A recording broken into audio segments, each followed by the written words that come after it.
As anticipated, it is time to forecast several of the liability categories in our balance sheet. The first one is accounts payable, but we already forecasted it in the working capital sheet. So we can move to accrued liabilities. This is an item that will likely grow as a percentage of revenues, given that it is of an operational nature.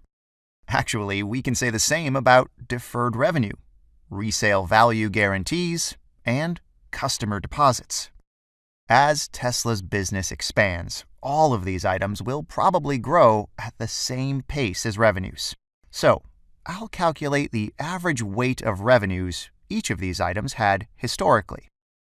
By fixing cell references properly, I can reuse the average formula when pasting upwards and downwards.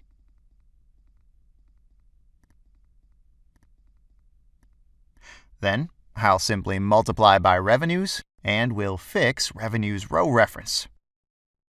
This allows me to use the formula for all three items.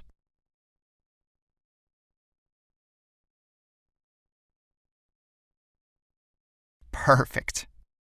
Long-term debt is an unknown we'll be able to determine once we calculate the company's unlevered free cash flow. This will indicate whether and how much additional financing, be it debt or equity, Tesla will need in the forecast period. So let's leave it empty for now. Finally, we have other liabilities. I'll assume the same as we did with other assets. Tesla's other liabilities will grow as a percentage of revenues.